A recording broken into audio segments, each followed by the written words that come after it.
Intanto saluto e ringrazio il pubblico per essere qui stasera, ringrazio il dottor Giorgio Bolla e la nostra ospite Ines Testoni per questa occasione, per questa conversazione che avremo stasera, che è nell'ambito di una serie di incontri che sono organizzati dal dottor Bolla sulla medicina nelle sue varie declinazioni e incroci con altre discipline anche.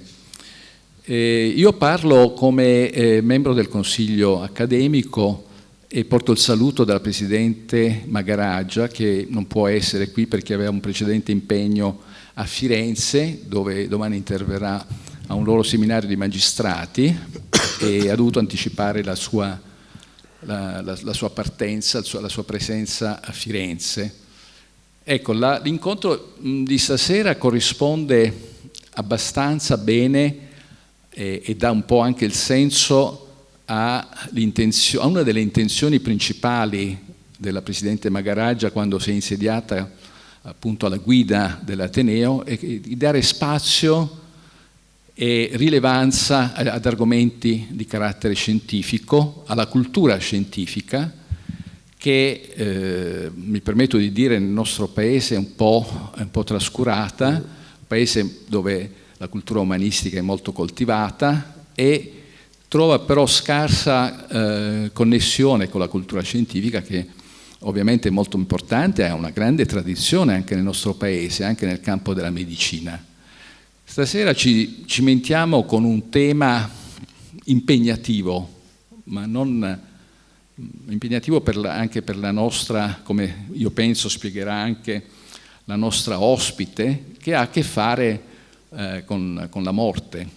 Quindi è un tema abbastanza che diciamo nel nostro tempo viene molto spesso messo da parte, se non in qualche modo ignorato o trattato come un'incombenza che tocca a qualcun altro, mai a noi stessi, no?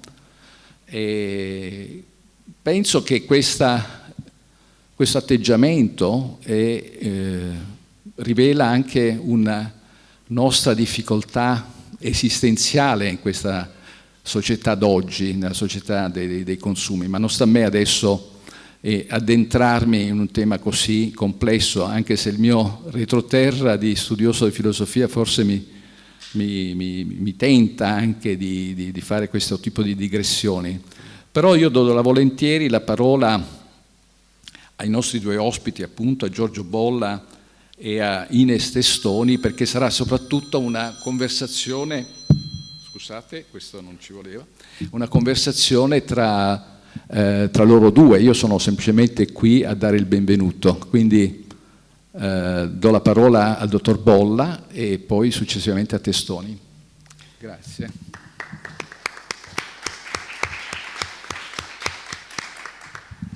Grazie professor Moltedo, grazie a tutto l'Ateneo e in particolare alla nostra Presidente che ha voluto iniziare questo ciclo di, come è stato già molto giustamente detto, questo ciclo di incontri di medicina che rientrano in quella volontà di riportare in piena luce la scienza anche qui all'interno del nostro Ateneo. Quindi per me è un immenso onore e ripeto, devo tantissimo alla nostra Presidente che ha avuto questa meravigliosa idea. Ho avuto questo onore che mi ha reso un grandissimo privilegio.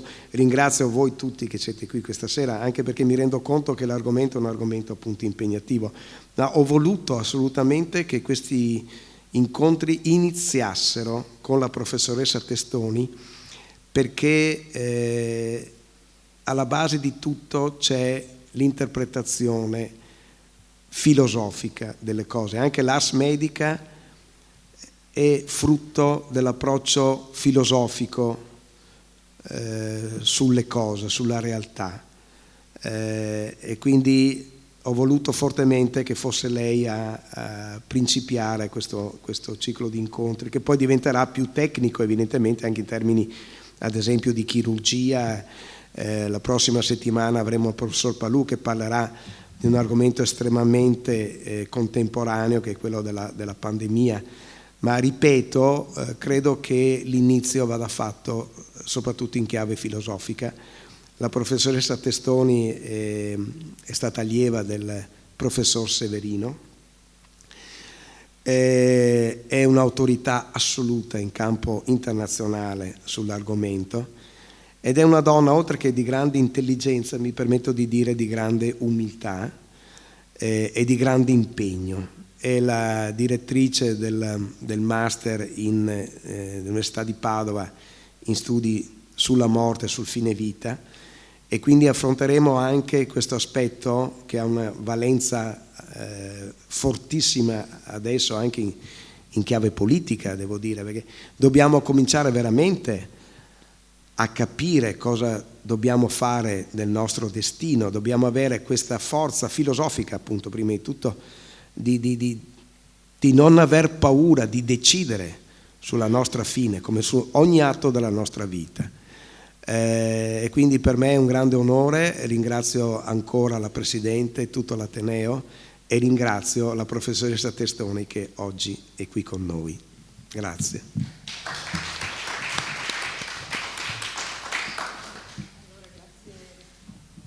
A Giorgio Bolla, poeta, medico, ma anche pilota. Sì. Ho scoperto questa cosa, non la sapevo, ti conoscevo come medico e come poeta. Grazie per la presentazione del dottor Montero e riprenderò quanto lei ha detto perché vorrei proprio partire da qui, anzi, siccome so che la settimana prossima, il prossimo appuntamento sarà con Giorgio Palù, che ho avuto la fortuna di ammirare quando lavorava all'Università di Padova, in laude coronavirus. Allora condivido questo titolo che vede un contributo del poeta appunto Giorgio Bolla, perché abbiamo fortemente maledetto questo virus. Ci siamo resi conto che eravamo totalmente impreparati ad una pandemia, anche se gli statistici, gli studiosi, gli epidemiologi ormai era da qualche decennio che avvisavano che ci sarebbe stato questo momento, dicevano guardate sono passati 100 anni, di solito avviene prima, quindi prepariamoci. Invece questo virus ci ha trovati impreparati non solo come persone, come individui, ma addirittura il sistema sanitario, per cui abbiamo avuto veramente disfunzioni importanti, quindi è un po' una provocazione lodare il coronavirus, no? Ecco, vorrei cominciare proprio da lì. Lodarlo perché? Perché siamo arrivati impreparati? Questa è la grande domanda. La scienza ci mette a disposizione delle competenze sempre più rigorose, delle competenze sempre più importanti, e la differenza che c'è tra, per esempio, sapere filosofico, scienze umanistiche e il pensiero scientifico, si dice hard, più duro, consiste proprio nella capacità di prevedere. Solo Emanuele Severino ha fatto delle previsioni veramente a partire da principi filosofici. Questa cosa mi ha sempre molto incuriosita. Non nascondo che è stata una delle ragioni per cui volevo comprendere che cosa gli permettesse di fare delle previsioni in maniera così precisa rispetto alla lettura della storia del pensiero e dei costumi e delle abitudini. Ecco, la scienza è quel sapere che permette di affrontare delle tematiche con un certo grado di, si dice, attendibilità. Cosa vuol dire attendibilità? Vuol dire che ci si attende, si parla di risultati attesi. Io sono anche scienziata, sono filosofa ma anche psicologa e faccio ricerca scientifica, quindi conosco e devo praticare molto bene queste regole. E questa attendibilità consiste nel dire: io ti dico che cosa capiterà con un margine di probabilità, di certezza, ti puoi fidare, nonostante dunque avessimo tutti gli strumenti per arrivare con una organizzazione sufficientemente preparata ad affrontare la pandemia, perché l'aspettavamo da qualche decennio. Siamo arrivati totalmente inermi, ci siamo trovati inermi. Adesso dobbiamo lavorare come psicologi per aiutare le persone a recuperare il trauma notevole che è stato quello procurato da 2 anni di terrore, di limitazioni. E la cosa, appunto, dico, è da lodare. La cosa è da lodare, perché stiamo facendo la stessa cosa con l'ambiente. Gli scienziati stanno dicendo: attenzione, fate molta attenzione, perché siamo sull'orlo della catastrofe, e lo dicono ormai da decenni. E tra l'altro la cosa che ci deve preoccupare è che i sintomi ci sono già tutti, mentre del coronavirus forse avevamo avuto qualche sintomo, ma tutto sommato era sintomo lieve e questione cinese, quindi potevamo anche, diciamo così, in qualche misura continuare a chiudere gli occhi. Invece, per quanto riguarda i problemi dell'ambiente, possiamo dire con certezza che i segnali che non possiamo più reggere li abbiamo già, e altresì altri segnali. Faccio l'esempio politico di Putin. Si dice che fosse già molto chiaro tutto quanto nel 2014, però abbiamo continuato a fare politiche di valorizzazione delle relazioni con questo diciamo personaggio politico che cerca di restaurare il totalitarismo in Europa. Credevamo di averlo debellato, e dal 2014 noi stiamo chiudendo gli occhi, quindi questo coronavirus, ed è quello che vorrei dire stasera, è da lodare, perché mi permette, siamo in pochi ma possiamo condividere questo pensiero, di dire: signori, come mai ci comportiamo così? Abbiamo tutti i segnali per prevedere la catastrofe e assolutamente evitiamo di affrontare seriamente, nonostante abbiamo gli strumenti di previsione, nonostante la scienza ci dia un sapere che ci permette di orientarci nell'arco di qualche tempo. Non lo facciamo perché sostanzialmente, come diceva il dottor Montero, noi censuriamo, rimuoviamo la riflessione sulla morte e il morire, e operiamo questo tipo di scelte, perché è una scelta culturale, è una scelta anche di atteggiamenti e comportamenti di tutti i giorni. Operiamo questa scelta di rimozione in forma forse anche abbastanza automatica e irriflessa, ma sostanzialmente perché desideriamo stare bene e stare sempre meglio. E quanto meglio stiamo, e questo è un paradosso che vi prego di tenere sotto controllo, quanto meglio stiamo, tanto più vogliamo rimuovere, togliere totalmente il pensiero intorno alla finitudine, il pensiero intorno al fatto che siamo destinati a morire e che il numero dei nostri giorni è un numero finito, quindi i nostri giorni sono contati dal giorno in cui si viene al mondo. Paradossalmente sto studiando alcuni fenomeni molto interessanti dal punto di vista antropologico. Quanto più si soffre, tanto più si pensa a ciò che spaventa, che è il morire. Questo è proprio una reazione interessante. Un mio caro amico, il fotografo Riccardo Bononi, ha fatto degli studi estremamente importanti in Madagascar, dove addirittura è famoso Riccardo Bononi perché è l'inventore, il fondatore del Festival del fotogiornalismo a Padova, quindi un personaggio ormai che si è, oltre che essere fotografo, si è ormai affermato a livello internazionale con questo festival che ha pochi anni però è stato un successo, è anche psicologo e antropologo, e in Madagascar ha scoperto un modo particolare di vivere la morte, cioè praticamente le persone in questo luogo dove si muore ancora di peste, giusto per dire, un luogo dove si soffre molto, dove si sta molto male, nonostante sia un luogo dove noi andiamo volentieri per passare le vacanze, no? Per cui ci sono questi luoghi di accoglienza limitrofi, un po' come accade nei paesi orientali, a zone dove si muore appunto di peste, di fame, di miseria, e però andiamo lì per divertirci. Là dove noi andiamo per divertirci, dimenticando la morte, a tal punto da non vedere coloro che muoiono di fame per strada, e questo nel nostro splendido resort, hotel, luogo di accoglienza, invece convivono quotidianamente con la morte, gli oriundi, i nativi, e la cosa interessante è che sono convinti che la morte sostanzialmente non esista, sia un modo d'essere, per cui mummificano le salme dei propri cari e convivono con la salma del proprio caro.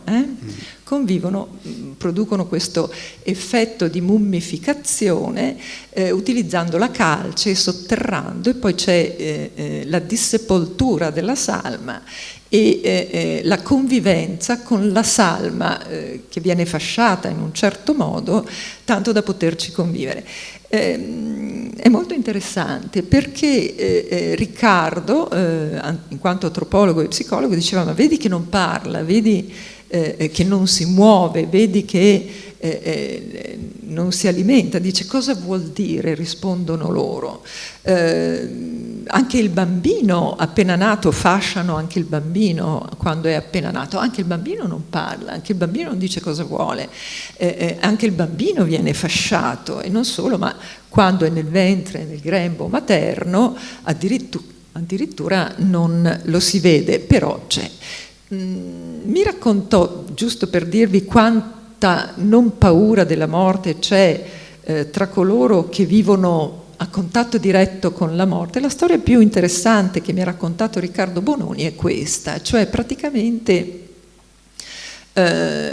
mentre procedeva nella sua indagine, per un verso la sua è una antropologia visuale, per un verso cercando di capire come si rappresentino la morte in quanto non morte queste persone destinate a morire, intervistava la comunità. Ad un certo punto ha incontrato un giovane che si è ferito ed era moribondo perché perdeva molto sangue. Dice: ma dove sono i tuoi genitori? Dimmi, fammi arrivare. Indica un posto vicinissimo, cioè quindi praticamente un 200 metri, corre Riccardo per avvisare: vostro figlio si è ferito, sta malissimo, sta morendo, andate. Il padre risponde: vabbè, sì, normale, e lo ha lasciato morire. E dopo hanno fatto il rito con la salma, e questo giovane poi è stato destinato a convivere con i propri genitori in quanto salma, e per loro ancora esistente con loro. Questa narrazione mi preme presentarla perché non solo là dove si muore si convive con la morte, ma addirittura non si ha paura più di tanto della morte, o addirittura si creano delle situazioni rituali talmente pervasive e importanti che ritraducono la morte secondo un significato che non spaventa. Invece in Occidente stiamo molto bene, addirittura stiamo così bene che ci permettiamo di stare bene anche dove si muore senza guardare chi muore. Lo facciamo anche qui da noi, no? Quindi, per esempio, questo non lo dico io, ma Elias descriveva molto bene, questo sociologo, la nostra tendenza a nascondere il malato, isolare in una struttura sanitaria che è sempre una struttura totalitaria, così come la definisce Irving Goffman, no? L'ospedale, l'hospice.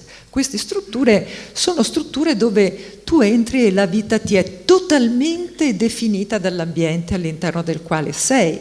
Ed è così proprio perché non entra nessuno in quell'ambiente se non rispettando dei codici comportamentali molto precisi, molto articolati e complessi. Non si può vivere in ospedale, non si può, per quanto si aprano le porte, non si può vivere in un hospice o comunque in una struttura di questo tipo vivendo come si farebbe a casa propria. Cosa vuol dire? Che chi entra è totalmente spogliato della propria individualità e diventa un elemento di quell'ambiente. Non a caso molto spesso medici e infermieri danno del tu all'ammalato, magari questo è un notaio, magari questo è una persona di riguardo, qualcuno che è sempre stato abituato ad essere trattato con i guanti, improvvisamente viene trattato come un bambino, innanzitutto per la fragilità nella quale si trova, quindi di dipendenza totale dal potere che è rappresentato da coloro che lavorano per la struttura sanitaria, e per l'altro verso perché è totalmente spogliato ed è in pigiama, quindi non ha più la giacca, non ha più quegli abiti che connotavano il suo status sociale.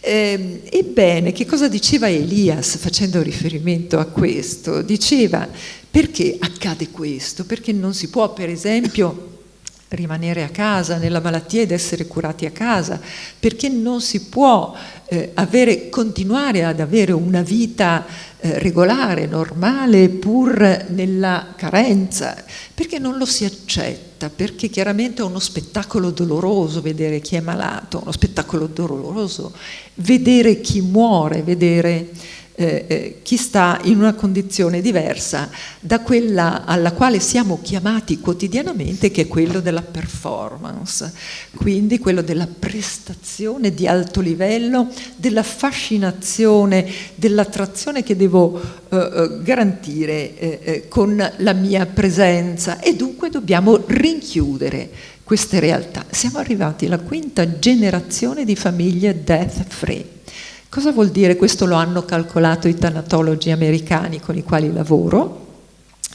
5 generazioni vuol dire che non si muore più a casa. Abbiamo 5 generazioni di bambini diventati adulti, diventati genitori, diventati nonni, e poi che non hanno incontrato il percorso del morire come esperienza diretta di accompagnamento della persona cara a casa, sapendo cosa vuol dire un corpo che man mano cambia, si trasforma, perché si prepara per l'ultima nascita, dico con il titolo di uno dei miei ultimi libri, L'ultima nascita, il morire. Che cosa significa? Ci stiamo sempre meglio, la medicina è sempre più potente, e la cosa più interessante è che quanto più siamo potenti contro la morte, non totalmente, possiamo soltanto rimandarla, quanto più accade questo, tanto più non ne vogliamo sentir parlare e la rimuoviamo dalla nostra vita. Che cosa è successo con il coronavirus? È successo che ci dice questo coronavirus: stai dimenticando qualcosa, e così ondate di morte attraverso la televisione, attraverso i media. Non solo eravamo impreparati a gestire la condizione mortale con tanta evidenza, tanto che per molti si è trattato di un lutto traumatico, veder partire il proprio caro e non vederlo tornare, no? Per moltissimi, anche per coloro che lavorano all'interno delle strutture sanitarie, il trauma è stato importante, perché non erano preparati a veder morire così. Ho intervistato, perché faccio ricerca, come vi dicevo, in ambito psicologico, sono professore associato di psicologia, e ho intervistato tutti, si può dire, tutte le specialità mediche, perfino gli anatomopatologi, che in teoria avrebbero dovuto essere i più preparati a fronteggiare la morte. Loro lavorano con i cadaveri delle persone, loro lavorano con le autopsie, devono scoprire che cosa ha causato il trapasso. Eppure pensate, sono rimasti traumatizzati anche loro, fortemente traumatizzati, e hanno chiaramente detto: non eravamo preparati a dover gestire questi cadaveri così come li abbiamo dovuti gestire. La testimonianza più importante, che mi ha anche colpito personalmente, è stata questa. Solitamente quando dobbiamo operare non guardiamo il volto delle persone. In questo caso questi volti li abbiamo guardati perché sapevamo che eravamo gli ultimi a salutare queste salme. Eravamo gli ultimi, e a chiuderli in un sacco nero che sarebbe andato in cremazione. Mi ha molto colpito questa testimonianza. Cosa vuol dire? Eravamo, addirittura loro erano impreparati a gestire il contatto diretto con la morte. Allora lodo il coronavirus perché stasera mi permette di dire: facciamo attenzione, signori, perché Hitler può tornare, perché possono tornare cose che abbiamo dato per scontato di non dover fronteggiare, perché siamo sull'orlo del precipizio. È meglio saperlo e essere profondissimamente razionali senza voler, diciamo così, reagire in forma drammatica. Perché quando si parla di morte e di morire dobbiamo sapere anche questo, che assumiamo un atteggiamento radicalmente irrazionale. In Madagascar il comportamento irrazionale produce le pestilenze di peste. Quindi il trattare, il non rispettare il modello napoleonico che tratta le salme come qualcosa che devono stare assolutamente, per questioni di igiene, al di fuori della vita cittadina e ben custodita, produce gli esiti che stiamo vedendo. Ma anche noi occidentalissimi diventiamo ultra irrazionali, e lo dimostra la Terror Management Theory. Sono questi grandi studiosi americani con i quali lavoro, che dimostrano con prove empiriche estremamente affascinanti quanto irrazionali diventiamo quando qualcosa ci ricorda che siamo mortali. Immaginate quanto irrazionali siamo in questo periodo che stiamo uscendo dalla pandemia. Questo eccesso di informazione sulla morte e il morire ci rende profondamente irrazionali. Sono incerta su quale narrazione farvi, però ve ne racconto una che mi ha impressionato, ed è questa. Avete visto che si danno sempre più notizie dei barconi che sbarcano a Lampedusa, no? Ecco. Però non ci fanno vedere le persone che muoiono con i barconi quando si rivoltano, perché è stato scoperto che una cosa sorprendente, noi potremmo aspettarci in quanto cattolici, perché questa è la cultura dominante dell'Italia, che vedendo quelle immagini ci si muova il cuore a pietà, per cui ci venga voglia di dire: ma signori, ma cominciamo a lavorare seriamente, cominciamo a muoverci, dobbiamo fare politiche di collaborazione con questi paesi per evitare che si pacifichino, che dobbiamo costruire. No, invece continuiamo a sfruttarli male, a fare pessime politiche. Scusate questo tono politico che qui di recente mi sta caratterizzando in tutte le conferenze che faccio, ma si vede che c'è sotto qualcosa che mi muove. Ebbene, no, la ragione è questa: si è scoperto che quanto più vediamo queste persone morire mentre attraversano i nostri mari, tanto più diciamo si facciano politiche per fermarli là dove sono, perché noi non li vogliamo. Invece che diventare più umani rispetto alla gestione del problema, non è un problema nostro, via.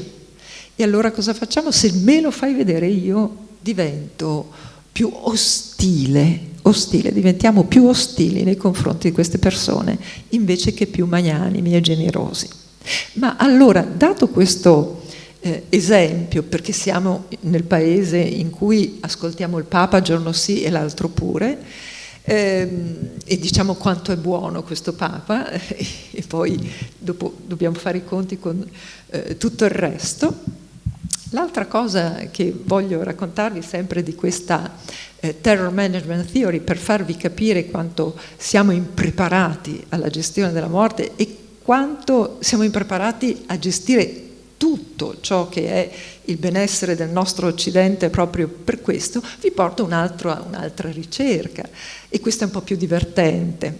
Questi giovani che cominciano a studiare, siamo a New York, cominciano, abbiamo scoperto questo, non sto a raccontarvi tutta la teoria perché è estremamente interessante ma molto lunga da spiegare. Allora questi giovani dicono: tutte le volte che noi abbiamo un messaggio che attiva la nostra mortality salience, cioè il pensiero della morte si affaccia con la sua importanza, diventa centrale, eccetera, eccetera, noi perdiamo la Trebisonda, cioè diventiamo irrazionali. Per farlo noi psicologi siamo abituati a non usare semplicemente il ragionamento logico, ma utilizziamo le ricerche empiriche, quindi dovevano dimostrare empiricamente, e hanno prodotto ormai quasi 1 migliaio di evidenze empiriche, sono tante, per non dirvi la quantità di pubblicazioni. Una delle prime ricerche per la quale hanno ottenuto giustamente anche poi credibilità nel mondo accademico consisteva in questo. Negli Stati Uniti si costruiscono le giurie in un modo molto complesso. Hanno chiesto l'autorizzazione a costruire una giuria per una sperimentazione in cui gli imputati sarebbero stati attori. Noi usiamo molto spesso gli attori per vedere come reagiscono le persone, noi psicologi. Allora, cosa succede? È accaduta una cosa interessante, l'assetto sperimentale consisteva nel dividere a metà, senza che lo sapessero i partecipanti, i giudici, quindi quelli della giuria, e ad una metà della giuria venivano sottoposti ad una stimolazione di mortality salience, senza far vedere cose di morte, ma semplicemente ricordando loro quali erano i tuoi obiettivi nella vita, li hai già raggiunti o no? Praticamente mortificandoli leggermente, quindi non ricordando guarda che dovrai morire e morirai e ti chiederai se hai raggiunto gli obiettivi. No, ad oggi a che punto sei col raggiungimento dei tuoi obiettivi rispetto a quelli che ti hai... Quindi un po' di, diciamo così, mortificazione. Basta la mortificazione per attivare questo vissuto di messa in crisi che ci ricorda la nostra finitudine. All'altra metà no. Dovevano giudicare una donna prostituta perché sostanzialmente aveva operato contro la legge del suo Stato, le veniva imputato di aver adescato un cliente. Dovevano stabilire la multa, d'accordo?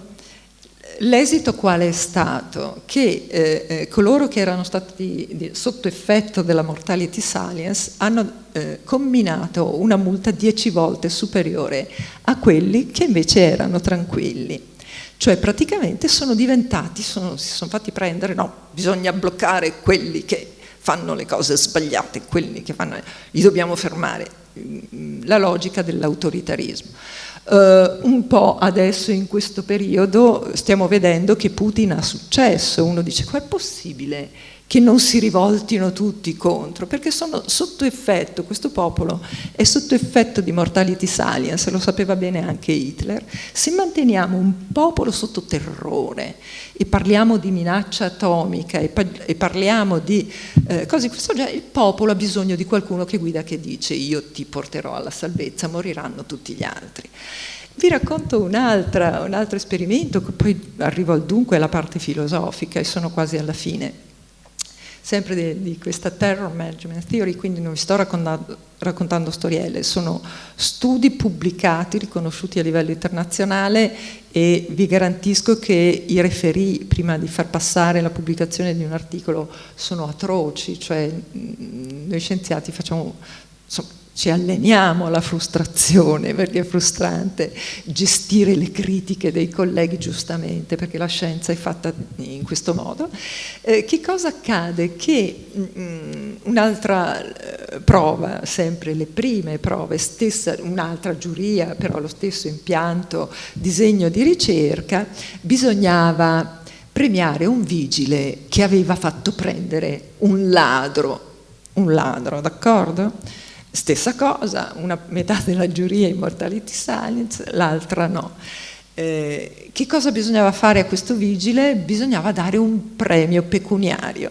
Ebbene, non ricordo se era 10 volte di più, 3 o 4, era uno sproposito di più rispetto a quelli che erano Immortality Science, hanno dato un premio infinitamente maggiore rispetto a quelli che invece non avevano avuto questa esperienza di Immortality Science. Bisogna premiare quelli che puniscono coloro che sbagliano. Allora, come spiegano questi bravissimi psicologi, psicosociali, tutto questo? Loro si rifanno ad un antropologo, Ernst Becker, che di fatto si rifà a Schopenhauer, sostanzialmente si rifà a Schopenhauer. E loro, diciamo così, non conoscono approfonditamente, perché purtroppo manca una competenza filosofica adeguata a psicologia. Non so come mai, dato che la psicologia nasce dalla filosofia, sebbene se ne distanzi, ma il fondamento epistemologico di qualsiasi psicologia è la filosofia, ed è quello che io riconosco a me stessa. Io sono filosofa e psicologa, utilizzo metodi scientifici e anche confronto filosofico. Secondo loro, sostanzialmente l'essere umano rimuove il messaggio della morte perché la morte è paralizzante e in quanto paralizzante ha bisogno di essere rimossa nell'inconscio per permetterci di vivere e dunque non rimanere bloccati davanti al pensiero della morte. Io ho fatto degli studi interessanti sulla rappresentazione della morte. Una cosa interessante che ho scoperto è che esistono sostanzialmente, sto semplificando molto, 2 rappresentazioni della morte molto importanti. La prima è rappresentarsi la morte come annientamento in totalità, la seconda è rappresentarsela appunto come passaggio, quindi come un andare in un'altra dimensione. Coloro che si rappresentano la morte come annientamento in totalità sono gli occidentali contemporanei più hard, potremmo chiamarli gli atei, no? I non credenti. Quelli che se la rappresentano come passaggio sono invece quelli che indulgono per un verso o per l'altro al discorso religioso. Allora, perché Emanuele Severino? Perché Emanuele Severino permette di comprendere in che cosa consista la contrapposizione che sembra a volte che ci sia tra religiosi e scienziati. Pensiamo a Hawkins, per esempio, no? Ci sono questi grandi pensatori che dicono si viene dal nulla, Big Bang, non abbiamo bisogno di un Dio, sulla linea di Nietzsche. Se esiste Dio non posso creare io, non posso essere io Dio, quindi non crediamo in Dio. Sto semplificando tutto perché ho esattamente 5 minuti per dare tempo alla discussione, quindi fidatevi della mia promessa di comprensibilità di ciò che dico. E dall'altra parte quelli che invece dicono no, tu devi credere in Dio, no, onestamente. E ecco la grandezza di Nietzsche: se anche soltanto una piccolissima parte subatomica può essere creata e annientata e può esserlo fatto dall'azione umana, non c'è bisogno assolutamente di alcun Dio.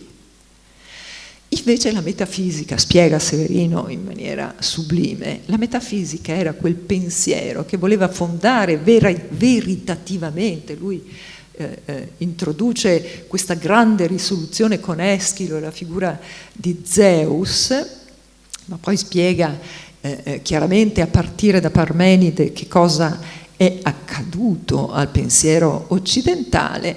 Ebbene, che cosa accade? La metafisica era quello spazio che voleva fondare in forma veritativa, vuol dire incontrovertibile, non in termini di fede. Non ci credo perché me lo dice il mio cuore, no, il mio cuore. Lo dice un discorso vero. Il discorso vero è quello che mostra l'autocontradittorietà e l'autotoglimento del pensiero, dell'asseverazione che intende confutare il discorso vero. Quindi un conto è il mito che ti dice stai morendo, però poi sarai una mummia che vivrà con noi. Un conto è il mito, stai morendo, ma però dopo sarai una luce o mangerai in un posto meraviglioso, a seconda di quello che si racconta. Un conto è il mito e un conto è il discorso vero, incontrovertibile.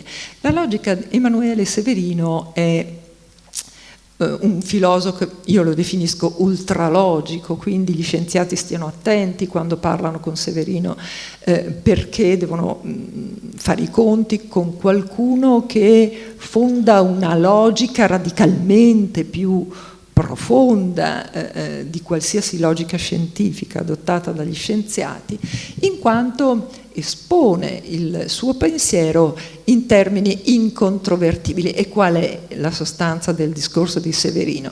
La sostanza del discorso di Severino è che l'uomo soffre per quel che crede di essere, e se crede di essere mortale, la sofferenza, oltre che inevitabile, è anche sostanzialmente non risolvibile, non consolabile. Oh, caspita, credi che siamo mortali, ma allora la pensi come i nostri abitatori del Madagascar, che la morte non esiste. Lo pensa in una forma diametralmente opposta. Gli abitatori del Madagascar, in forma assolutamente irrazionale, negano l'evidenza, cioè che la morte sia una trasformazione irreversibile. Emanuele Severino non nega che sia una trasformazione irreversibile.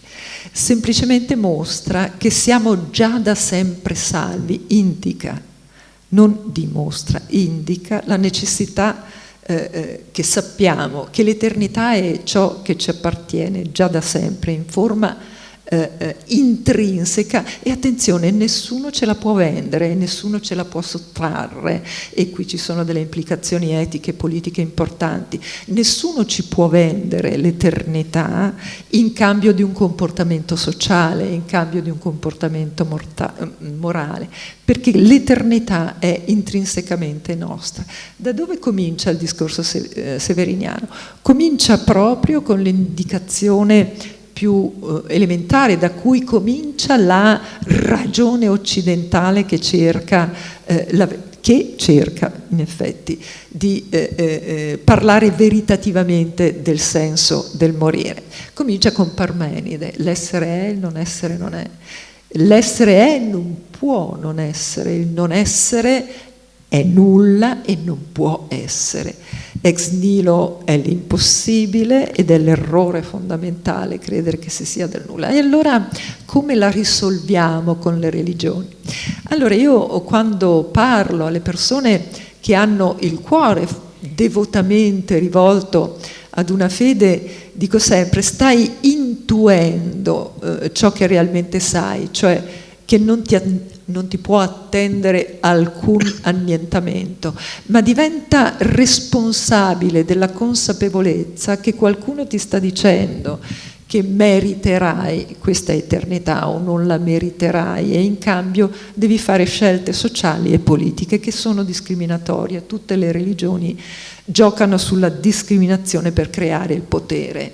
Ebbene, scusate, io sono anche psicologa sociale, quindi bisogna che faccia dei riferimenti culturali molto... Sii responsabile, sii magnanimo, perché se sei religioso e parli in nome dell'eternità, non puoi pretendere niente da un altro eterno come te e non puoi neanche togliergli niente da un altro eterno come te.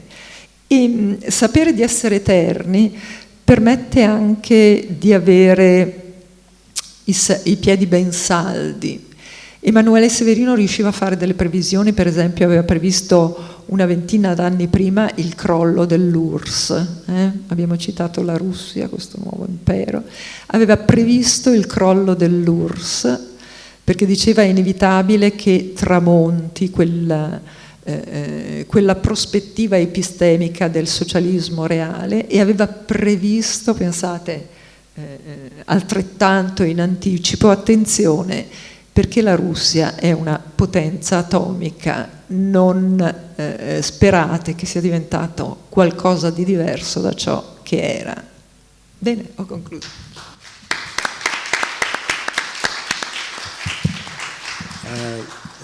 Posso dire straordinario.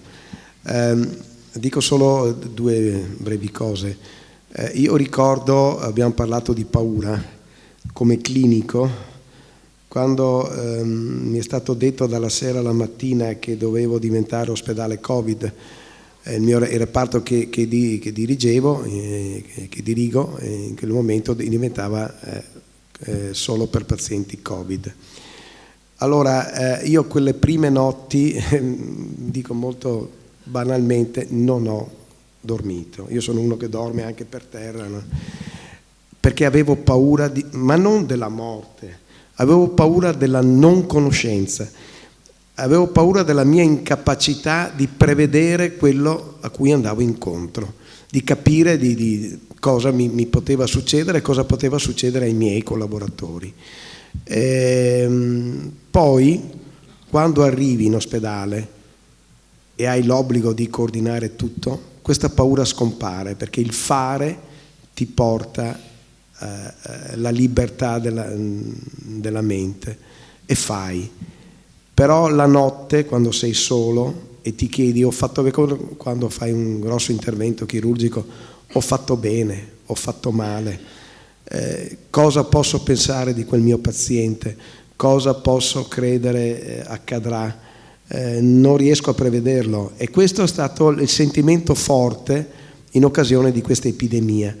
E poi la cosa più bella è che alla fine il risultato clinico c'è stato e i miei collaboratori, i miei medici, nessuno si è contagiato. E quella per me è stata, ve lo posso dire, una vera vittoria. E quindi la bellezza del nostro lavoro è quello anche di queste aperture pragmatiche, che sono anche etiche, che richiedono veramente un impegno personale e il saper vincere la paura, che ripeto in questo caso non è stata la paura della morte in quanto tale, ma della non conoscenza di quello che andavamo a fare. Ma visto che possiamo dire che i poeti arrivano sempre prima di tutti quanti, non di Severino, Parmedine stesso scrive in versi, mi confermi Ines? Allora vi leggo questi brevissimi versi di Giambattista Marino da un suo madrigale. Qui siamo, come ben sapete, nel XVII secolo. Pallidetta mia morte, alle tue dolci e pallide viole la porpora amorosa perde vinta la rosa. Cosa fa il poeta? Accosta la morte all'amore. Cosa c'è di più sublime? Questo vuol dire che la morte, io la interpreto così, non ci deve spaventare.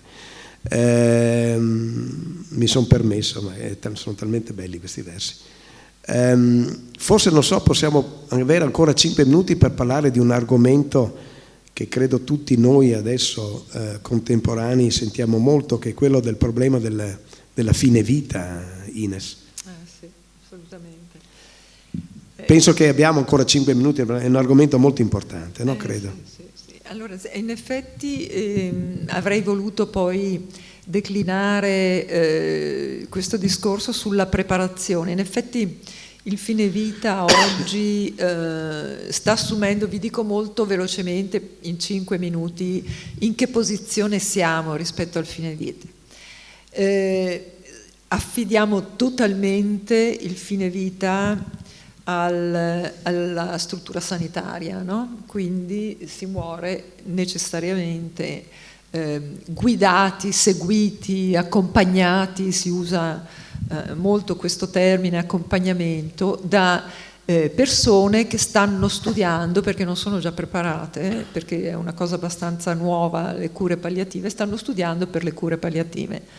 È stato approvato da 2 anni, quindi è una cosa recente, e sono stati avviati quest'anno, sono state avviate le prime specialità di cure palliative in medicina, 100 borse, quindi cominciano adesso a formarsi medici, diciamo così, che verranno patentati in quanto palliativisti, anche se esistono già i medici palliativisti, ma semplicemente perché c'è stata la legge 38 del 2010 che ha stabilito che bisognava creare gli hospice all'interno di tutte le province e di tutte le regioni. Adesso ci stiamo muovendo in questa direzione, io lavoro molto e collaboro molto in cure palliative, e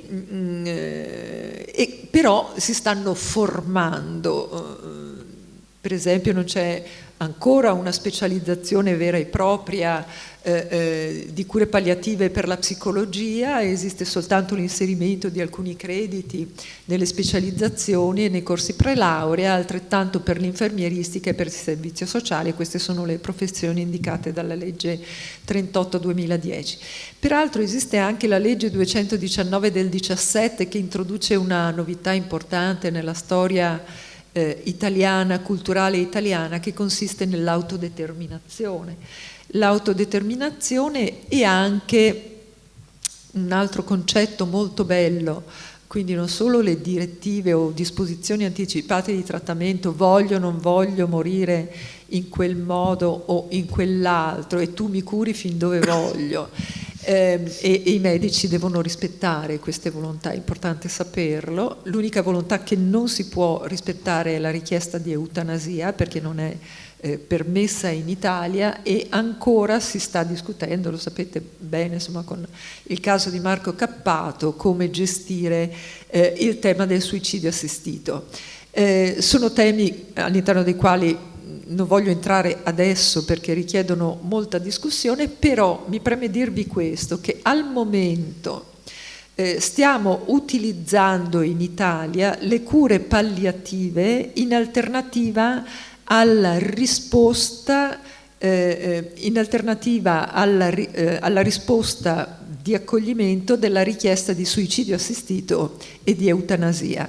Cioè le cure palliative sostituiscono, cercano di dare una risposta radicalmente alternativa alla persona rispetto al suicidio, per esempio, e rispetto all'accontentare l'istanza eutanasica.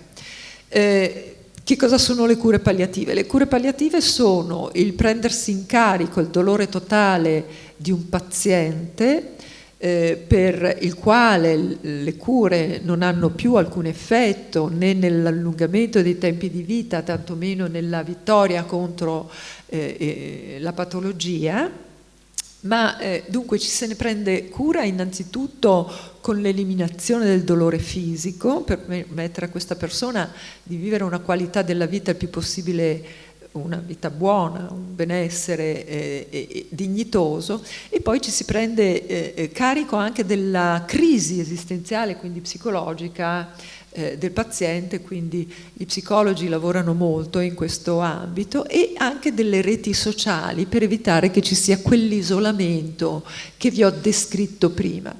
Non abbiamo ancora realizzato totalmente il progetto di diffusione in maniera capillare a livello nazionale della pratica delle cure palliative nella visione della persona, del paziente persona in totalità, come qualcuno che deve essere accompagnato, preso in carico come corpo, ma anche come persona con una propria individualità, una propria storia, una dignità che deve essere rispettata fino all'ultimo respiro, una rete sociale, quindi prendere in carico i familiari e le persone care, e la dimensione spirituale. Non ci siamo onestamente ancora arrivati. Molte persone non sanno né che esista la possibilità delle disposizioni anticipate di trattamento e neppure che esista la possibilità di chiedere le cure palliative. La cosa dolorosa è che non lo sanno neanche i medici.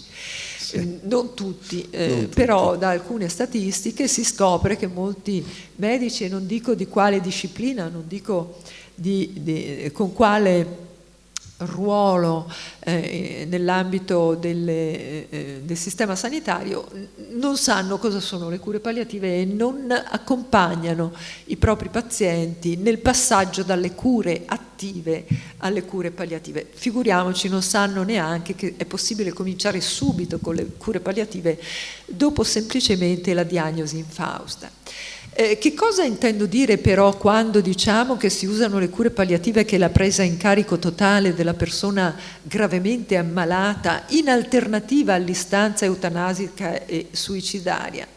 Quello che non diciamo è che non a tutti va bene questa cosa, che molti continuano segretamente ad andare in quello che si chiama viaggio in Svizzera, e viene chiamato così. DJ Fabo ce lo ricorda, ma anche i nostri casi in Veneto recenti, e sono numerosi quelli che segretamente, come clandestini e come fuorilegge, vanno in Svizzera da soli, perché se vengono accompagnati dai familiari, i familiari saranno poi arrestati, allora se vengono scoperti, e quindi clandestinamente in un'assoluta solitudine. Ho scritto adesso un articolo che è sottoposto ad un journal molto importante internazionale su un caso estremo, veramente doloroso da raccontare, testimoniato in maniera eccellente da un testimone che ha fatto questo accompagnamento.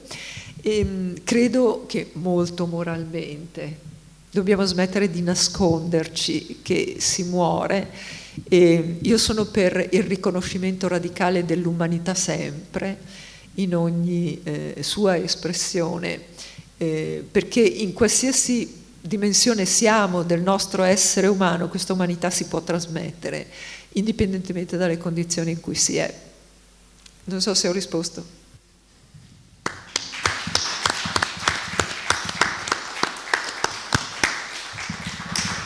Argomento importantissimo.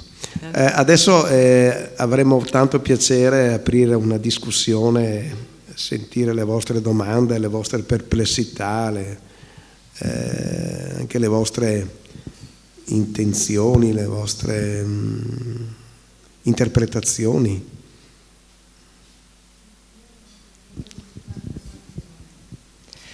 Cioè stiamo abbandonando un certo numero di persone, ed è un numero nero.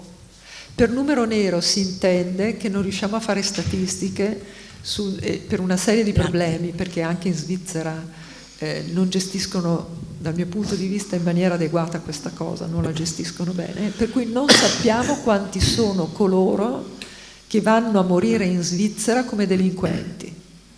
Non lo sappiamo, e sono malati e muoiono prima di quando morirebbero se non praticassero questa scelta, perché devono arrivarci con le loro gambe. E per esempio, quando si hanno patologie neurodegenerative, potresti vivere molto più a lungo di quando decidi di andare con le tue gambe, perché capito?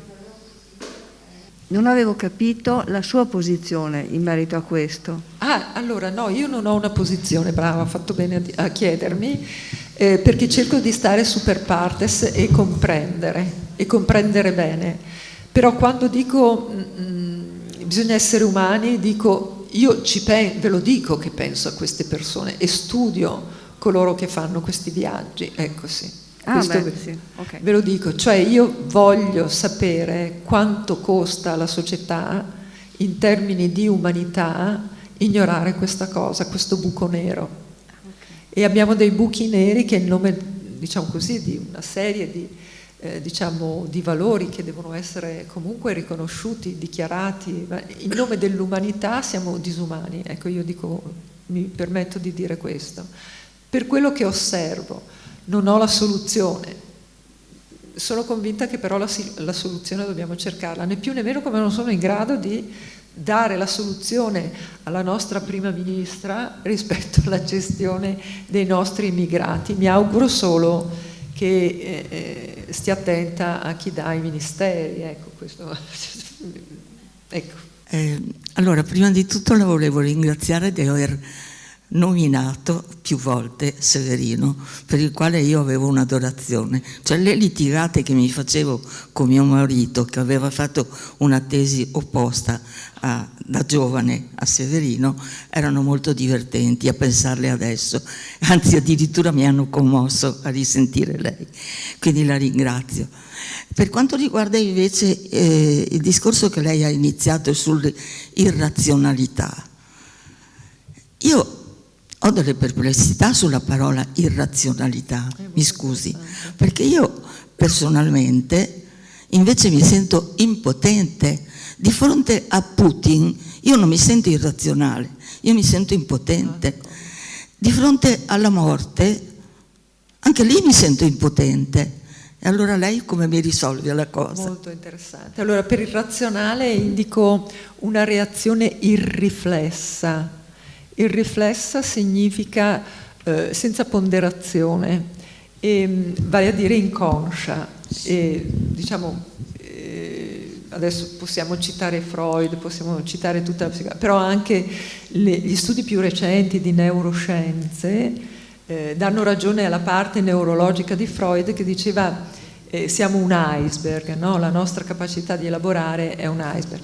Quando si attivano alcune dinamiche di paura, sostanzialmente paura, e dunque ci si sente impotenti in termini di paura, accade che l'inconscio ha il sopravvento rispetto alla capacità di elaborare delle risposte più complesse, e quindi si sceglie senza volerlo, il problema è che non siamo neanche colpevoli, senza volerlo si sceglie la risposta che ci viene più immediata, in quanto l'inconscio è immediato, mentre invece il pensiero critico richiede costantemente mediazione e autocoscienza. Dice ti accorgi che stai reagendo così, c'è un'alternativa, è un esercizio complesso quello del pensiero critico, no?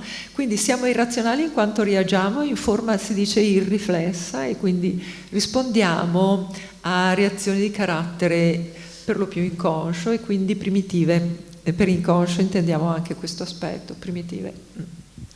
Ecco, grazie. Sì, due cose.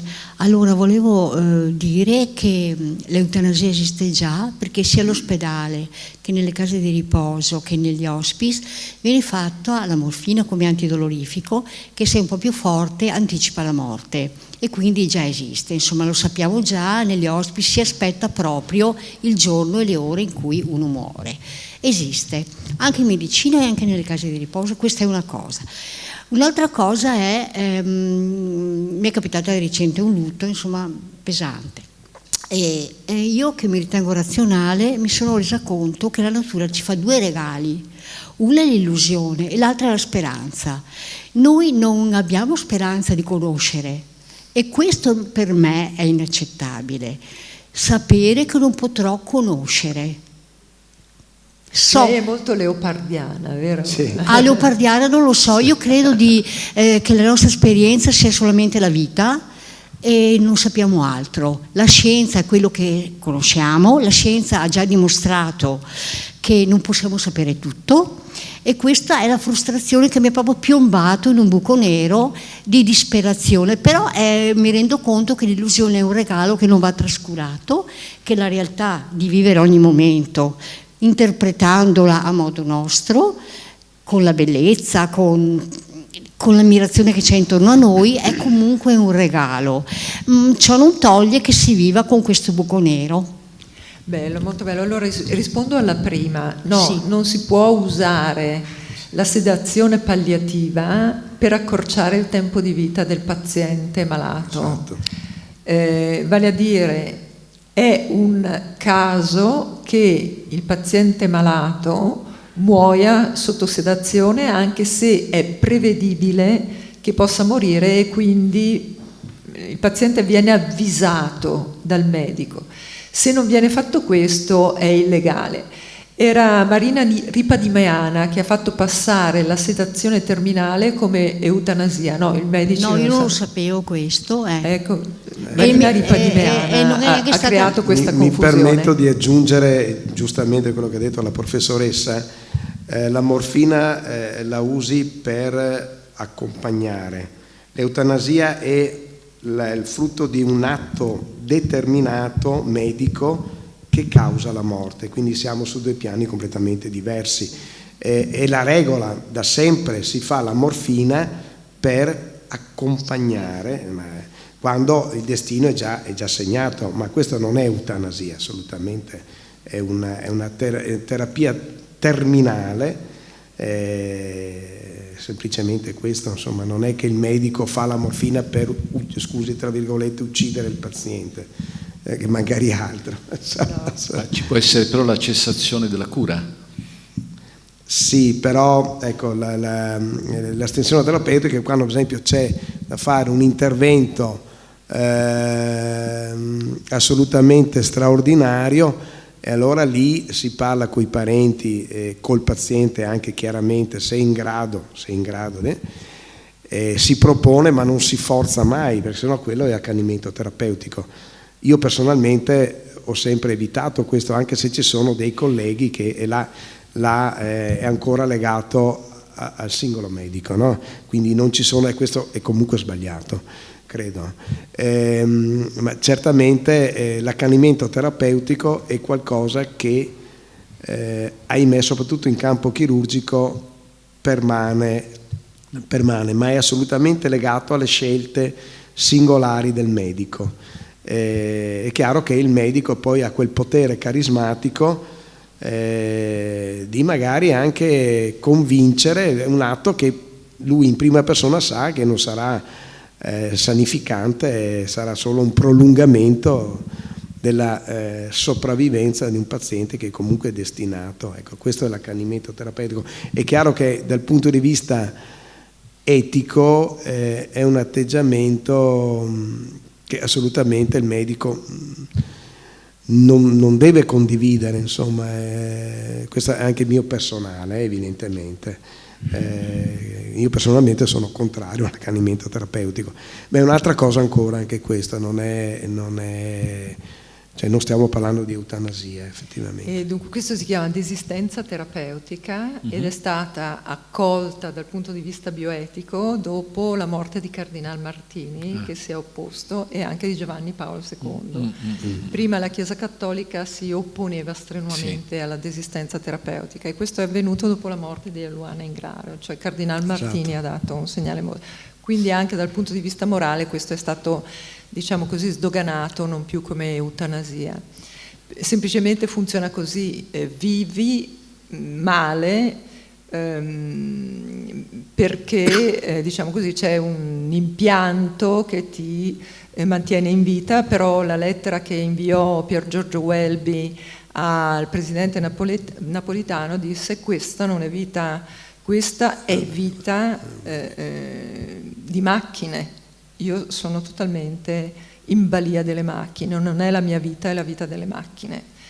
Voglio morire naturalmente, io morirei naturalmente, che è diverso. Quindi voglio dare l'ultima battuta. Non è vero, signora, che non sappiamo, non può generalizzare, può parlare in prima persona, non so. Ma noi siamo esseri intelligenti, si può sapere. Io consiglio sempre di studiare. Le consiglio. Guardi, le consiglio, cominci a leggere Emanuele Severino, glielo consiglio. Ma con questo concludiamo. Concludiamo. Lei non può dirlo prima di averlo studiato, non si può mai dire qualcosa di qualcuno che non sia studiato.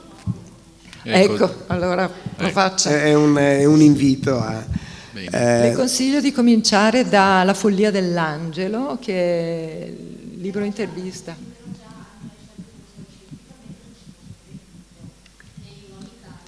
Ma sapere quel che ha da sapere, sì. Sapere di non sapere. Però attenzione, ecco. Allora studi Severino che...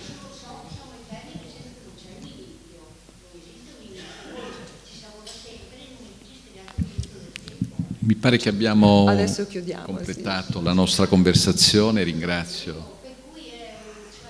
Studi, signora, studi. Volevo concludere. Sono molto molto contento, ma questo era assolutamente prevedibile. Devo ringraziare di cuore la professoressa Testoni, perché io in questa ora io personalmente ho imparato tantissimo. Grazie professoressa. Grazie a voi. Grazie. Volevo solo ancora dire un'ultima cosa. La professoressa Testoni ha una ricchissima produzione di libri.